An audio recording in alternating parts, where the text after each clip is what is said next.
तो हम लोग पिछली क्लास में कम्युनिकेशन बैरियर पे बात कर रहे थे कि जो संप्रेषण के दौरान जो अवरोध उत्पन्न होता है जिसकी वजह से प्रभावी संप्रेषण नहीं हो पाता है, बातचीत प्रभावी ढंग से नहीं हो पाती है, वो बाधाएं कौन कौन सी हैं उनके प्रकारों पे हम बात कर रहे थे, जिसमें संगठनात्मक बाधाओं पे बात हो गई थी। आज हम बात करते हैं भौतिक एवं यांत्रिकी बाधाएं। ये क्या होती हैं?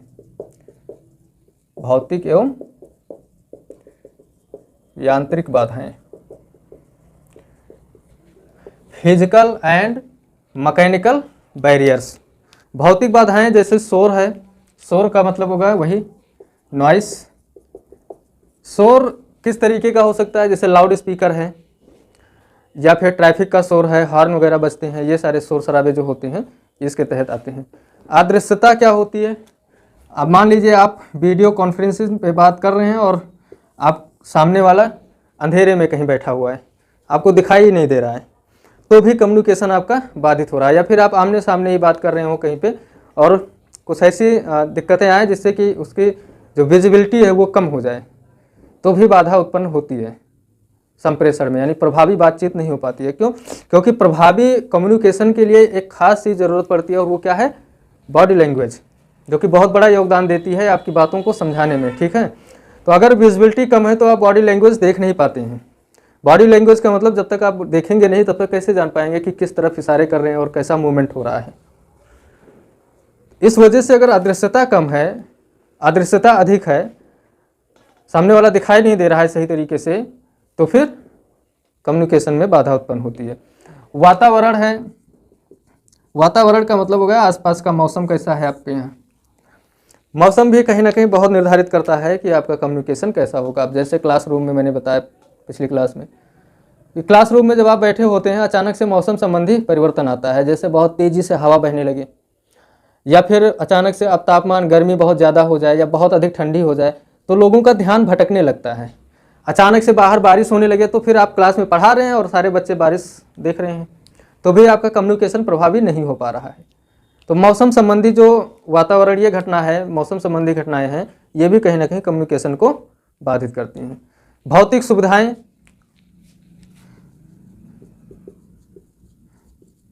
भौतिक सुविधाएं, भौतिक सुविधाओं का मतलब होगा जो शरीर को आराम देती हूँ, जो शारीरिक रूप से आपको रिलैक्स महसूस कराएं। जैसे कि आप कॉन्फ्रेंस रूम में बैठे हैं और चेयर आपकी सही नहीं है, आप सच बैठ ही नहीं पा रहे हैं, बार बार आपका ध्यान जा रहा है कि चेयर ठीक नहीं है, कहीं कुछ चुभ रहा है या कोई भी प्रॉब्लम हो सकती है, बट आप बैठने में कंफर्टेबल नहीं महसूस कर रहे हैं, तो भी आपका ध्यान भटक रहा है। ये कम्युनिकेशन को बाधित कर रहा है, आप सही से संप्रेषण स्थापित नहीं कर पा रहे हैं आपस में, तो ये भी एक कारण होता है। खराब स्वास्थ्य भी आपका एक, भाई अगर स्वास्थ्य ही सही नहीं है तो फिर आप कोई भी कम्युनिकेशन स्थापित करेंगे, किसी से भी बातचीत करने लगते हैं तो फिर मोड़ नहीं बनता है बात करने का, कुछ ना कुछ दिक्कतें रहती हैं, आप बात बहुत कम करना चाहते हो, तो स्वास्थ्य अगर खराब है तो भी कम्युनिकेशन अच्छा नहीं हो पाएगा। अगर ध्यान केंद्रित ना हो पाना या अलग अलग कारणों से ध्यान नहीं केंद्रित हो पाता है, ध्यान का भटकना, बहुत सारे ऐसे कारण होते हैं जैसे जो जिसकी वजह से ध्यान भटकता है। मान लीजिए कि आप क्लासरूम में हैं, पढ़ाई कर रहे हैं और रोड पर से छात्र नेता की रैली निकल रही है, चुनाव प्रचार हो रहा है, या फिर कोई बारात जा रही है, या कोई भी ऐसी घटनाएं हो रही हैं जो क्लासरूम से बाहर हो रही हैं, तो फिर क्या आप कंसंट्रेट कर पाते हैं क्लास में? नहीं कर पाते हैं, बल्कि आप डिस्टर्ब होते हैं। तो इस तरह की जो बातें हैं ये सारे अवरोध हैं जो भौतिक, इन सबको आप ध्यान में रखिएगा। यांत्रिकी अवरोध की हम बात अलग से कर लेते हैं। यांत्रिकी में जैसे रेडियो प्रसारण में कोई बाधा आ रही हो, यांत्रिकी का मतलब होगा जो इलेक्ट्रिक चीज़ें हैं जिनसे आप, रेडियो है, मोबाइल फ़ोन है, टेलीविज़न हो, इस तरीके की चीज़ें, रेडियो में बाधा आ रही हो, पता लगा मौसम संबंधी दिक्कत की वजह से कोई रेडियो का चैनल सही से नहीं पकड़ता है, या टीवी है, टीवी की स्क्रीन पे आपको कुछ धुंधला सा दिखाई दे रहा है, विजिबिलिटी बढ़िया नहीं है। पहले, अब तो खैर इस तरह की समस्या नहीं आती है, नहीं तो पहले जब शाम को सब लोग बैठते थे टीवी देखने के लिए तो पता लगता था कि जो एंटीना होता था, बारिश हो रही है तो अक्सर एक लोग उसको पकड़ के खड़े रहते थे। पहले एंटीना कैसे लगता था? ऐसे ही लगता था ना ये। अब जा करके यहाँ से पकड़ के उसको घुमाया जा रहा है, बार बार घुमाते थे तो यहाँ से चिल्लाते थे कोई कि सही से चित्र सही हुआ कि नहीं हुआ। अब एक बेचारा बारिश में हमेशा भीगते रहता था। तो इस तरह की बाधाएं कम्युनिकेशन को क्या करती हैं, प्रभावी होने नहीं देती हैं। आप कोई बात कह रहे हैं और माइक में दिक्कत आ गई, पता लगा कि आप बहुत सारे लोगों को बुला करके कोई मैसेज दे रहे हैं जिसके लिए आप माइक का प्रयोग कर रहे हैं, या क्लास में बड़ी बड़ी क्लासेस में माइक का प्रयोग किया जाता है। उस समय माइक में कोई प्रॉब्लम आ जाए और आवाज़ ही ना जाए सही से, या उसमें कोई और सरसराहट सी आए, या बार बार रुक जाए, इस तरह की भी समस्याएं आती हैं। ठीक है, तो ये यांत्रिक बाधा में महत्वपूर्ण समस्या है, माइक के खराब होना या बाहरी आवाज़ का रिकॉर्ड होना। जैसे मैं पढ़ा रहा हूँ अभी और बाहर से साउंड रिकॉर्ड हो जाए तो भी कम्युनिकेशन कहीं ना कहीं बाधित होता है। तो ये भौतिक और यांत्रिकी बाधाएं। यांत्रिकी बाधाओं में एक बात और है कि जिस माध्यम का आप प्रयोग कर रहे हैं संप्रेषण स्थापित करने के लिए, उसके बारे में दोनों को ज्ञान होना चाहिए। दोनों का मतलब जो आप एक जो प्रेषक है, जो सेंडर है और जो रिसीवर है, इन दोनों को उसके उपयोग के बारे में पता होना चाहिए। जैसे कि मैं अगर फ़ोन पे कॉन्फ्रेंसिंग के जरिए आपसे कोई बातचीत करना चाहते हैं किसी से भी, तो मुझे अगर कॉन्फ्रेंसिंग का पूरा सिस्टम पता है कि कैसे हमें कम्युनिकेट करना है, लेकिन जिससे हम बात कर रहे हैं अगर वो फ़ोन कॉन्फ्रेंसिंग के बारे में नहीं जानकारी रखता है तो भी बाधा उत्पन्न होगी, बातचीत नहीं हो पाएगी सही से। ठीक है, तो ये भी ध्यान रखिएगा आप लोग। बात कर लेते हैं भाषा संबंधी क्या बाधा आती है कम्युनिकेशन में। भाषा संबंधी बाधा या अवरोध जो भी है, देखिए भाषा संप्रेषण के लिए बहुत महत्वपूर्ण और अनिवार्य घटक होता है। इसके बगैर संप्रेषण नहीं होता है। ठीक है, अगर आपको बातचीत करना है, कम्युनिकेशन स्थापित करना है तो भाषा का होना जरूरी है, और इसका प्रयोग बहुत ही ध्यानपूर्वक किया गया तो ठीक है, वो प्रभावी होगा। लेकिन अगर इसका प्रयोग ध्यानपूर्वक नहीं किया गया तो फिर क्या होगा, कम्युनिकेशन प्रभावी नहीं हो पाएगा, बल्कि अवरोध के रूप में वो निष्प्रभावी हो जाएगा। इसमें महत्वपूर्ण क्या है, अगर त्रुटिपूर्ण यानी कमियों वाले शब्दों का अगर आप प्रयोग कर रहे हैं संदेश को अभिव्यक्त करने के लिए, तो फिर उससे समस्या हो सकती है। त्रुटिपूर्ण शब्दों का प्रयोग, त्रुटिपूर्ण शब्द का प्रयोग अगर आप करेंगे तो फिर उसका अर्थ कैसा होगा, जो उसकी व्याख्या होगी वो भी गलत ही होगा। भाई अगर शब्द में ही कमियां हैं तो व्याख्या भी गलत ही होगा।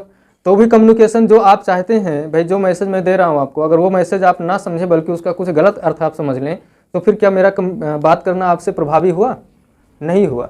तो भी ये एक बाधा है कि त्रुटिपूर्ण शब्द का होना गलत है। इसलिए आप शब्दों का चयन और उसको कई बार ध्यान से देखें, उसके बाद ही उससे आप संप्रेषण में प्रयोग में लाएं।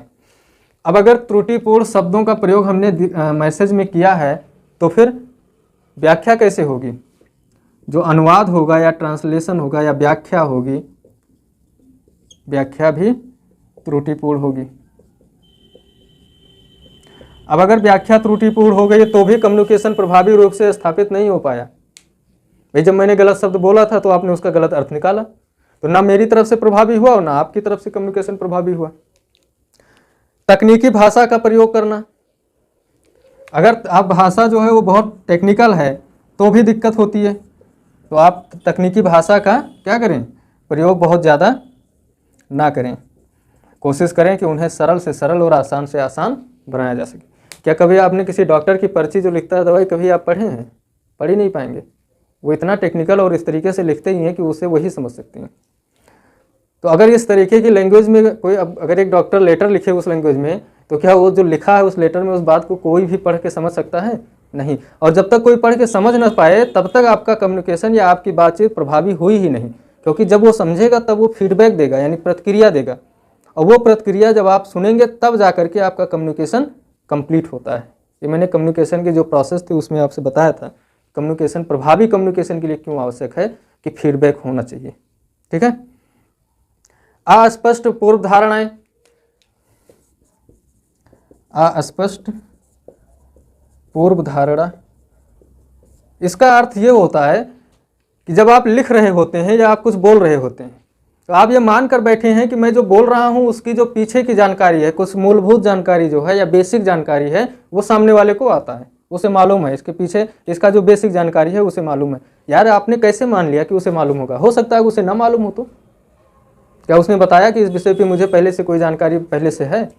तो आप पूर्व धारणा बना कर ना चलें कि नहीं उसको मालूम होगा, पूछ लीजिए कि मालूम है कि नहीं। तो ये जो पूर्व धारणा होती है ये अस्पष्ट होती है, इसके बारे में कोई जानकारी आपको नहीं है और आपने मान लिया, पता लगा कि आप बातचीत भी कर ली और वो समझ ही नहीं पाया कोई बात आपकी। क्यों? क्योंकि उसे बेसिक नहीं पता उसके बारे में, तो फिर वो कैसे समझ पाएगा?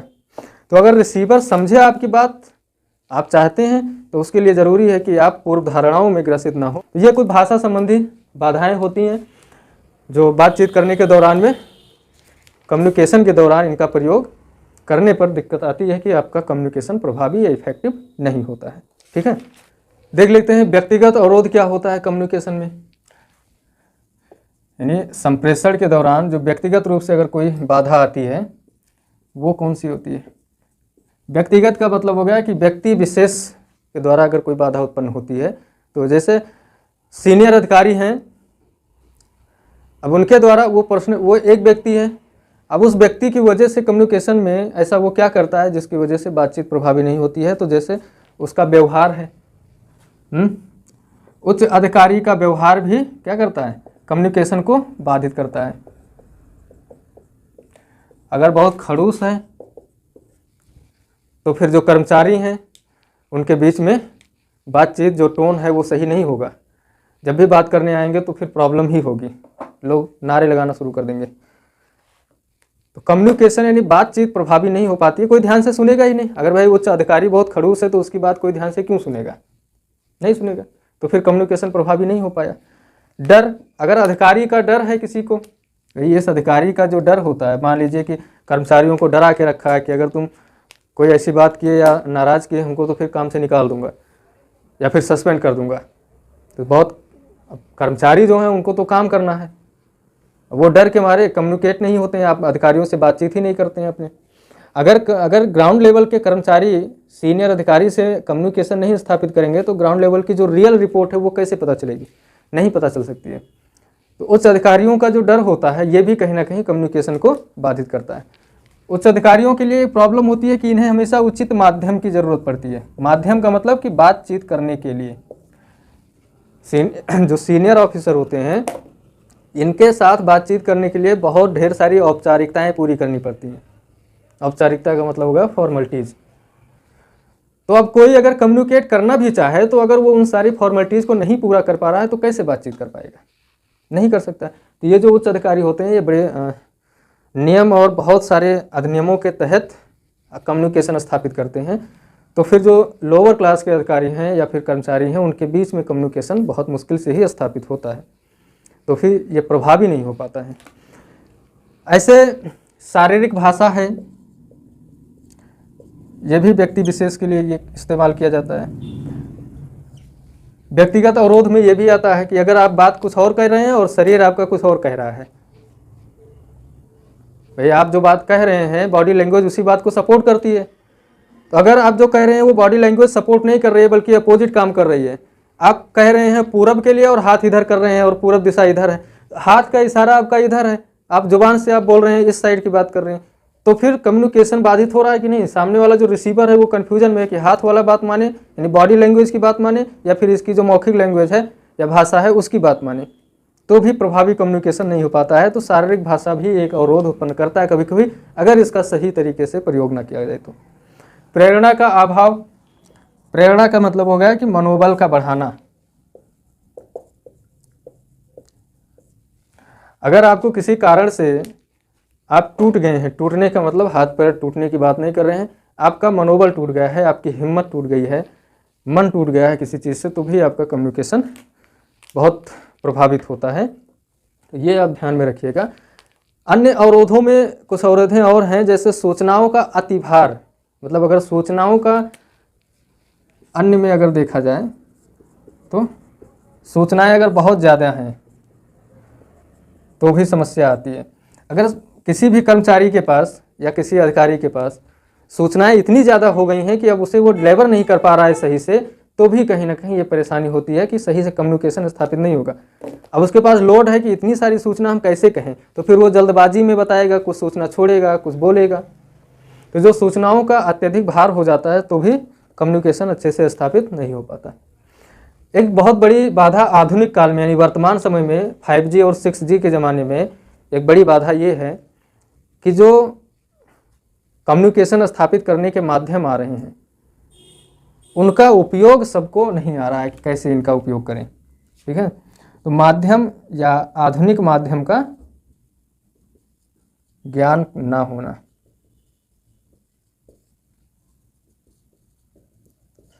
ज्ञान ना होना।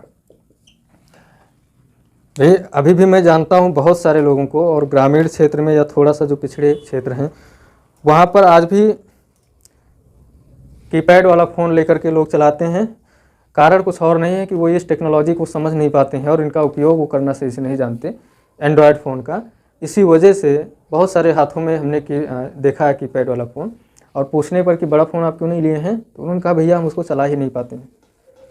तो उनको जानकारी नहीं है। तो अब अगर आप उनसे कम्युनिकेट होना चाहते हैं, बातचीत करना चाहते हैं, तो जब उनके पास वो साधन ही नहीं है, उसका उपयोग ही नहीं जानते हैं, तो फिर आपकी बातचीत कैसे हो पाएगी उनसे, है कि नहीं। तो ये भी एक बड़ा कारण है। अब तो कम्युनिकेशन के लिए या मीटिंग के लिए बहुत सारी टेक्नोलॉजीज आ गई हैं, तो इन सब का भी उपयोग सबको आना चाहिए, तभी आप बेहतर कम्युनिकेशन स्थापित कर सकते हैं। ठीक है, तो ये कम्युनिकेशन में आने वाली कुछ बाधाएं थी जो आपने देखा।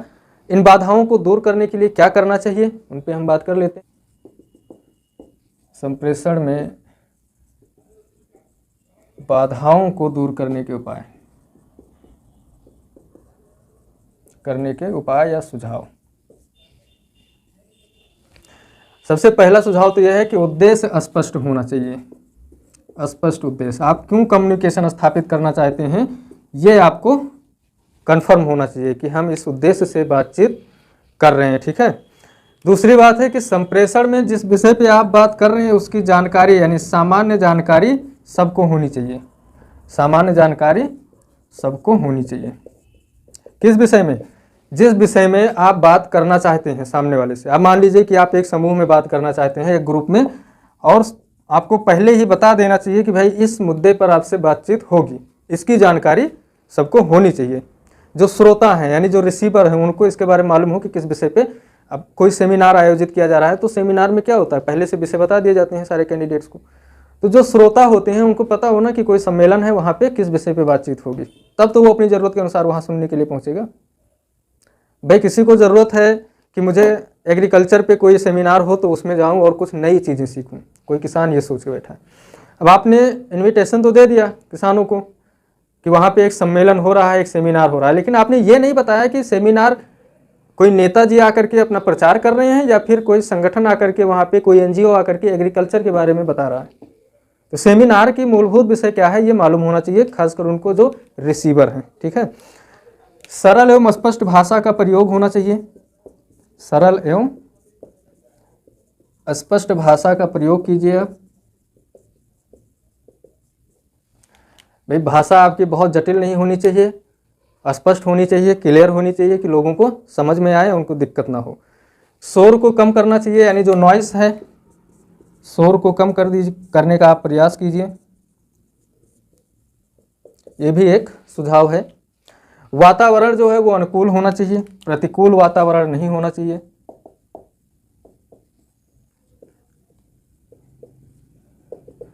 जैसे अगर बहुत गर्मी है तो आप ऐसी जगह चुनिए जहाँ पर तापमान नियंत्रित हो, कॉन्फ्रेंस हॉल हो जहाँ पे पंखे चल रहे हों, या फिर अगर आप खुले में कोई सेमिनार आयोजित कर रहे हैं, कोई सम्मेलन, तो ऐसी जगह हो जहाँ पर थोड़ा छांव होना चाहिए, क्योंकि अगर धूप में आप पंडाल लगा दिए तो फिर कोई बैठेगा नहीं वहाँ पे, तो फिर कम्युनिकेशन का तो कोई मतलब ही नहीं है। शारीरिक भाषा का प्रभावी प्रयोग होना चाहिए। शारीरिक भाषा का आप ठीक ठाक प्रयोग करें। शारीरिक भाषा का प्रभावी प्रयोग, बॉडी लैंग्वेज जो होती है उसका प्रयोग करने से आप हिचकिचाएं ना, क्योंकि सबसे प्रभावी लैंग्वेज ये है कि आप जो कह रहे हैं बातें, अगर उसमें कुछ अस्पष्टता है, क्लियरिटी कम है अगर, तो भी आपकी बॉडी लैंग्वेज उसको क्लियर कर देती है। ठीक है, प्रतिपुष्टि का उचित प्रयोग करें। प्रतिपुष्टि का मतलब फीडबैक होता है। उचित प्रयोग, उचित प्रयोग का अर्थ ये हुआ कि यदि आपको कोई फीडबैक मिल रहा है तो उस पर एक बेहतर निर्णय आप लें। ठीक है, लापरवाही नहीं कि फीडबैक आ रहा है और आप उस पर ध्यान नहीं दे रहे हैं। उसका इस्तेमाल ही नहीं कर रहे हैं। तो अगर उसका आप प्रयोग नहीं करेंगे तो फिर जिसने फीडबैक दिया है, जिसने प्रतिक्रिया दी है, अगर जवाब आपने नहीं दिया या फिर उस फीडबैक का सही से आप प्रयोग नहीं किए तो फिर वो व्यक्ति तो आपसे कम्युनिकेशन नहीं स्थापित करेगा, वो तो एक रिसीवर नहीं बनना चाहेगा। हो सकता है कि वो सम्मेलन छोड़ के चला भी जाए कि मेरी बात को महत्व ही नहीं दिया गया, मेरा सवाल था जो बताया ही नहीं गया। तो इस तरह की बातों का आपको ध्यान रखना चाहिए किसी भी कम्युनिकेशन के समय। ठीक है, ये नोट कर लीजिए और अगली क्लास में हम संप्रेषण पे कुछ और बातें करेंगे।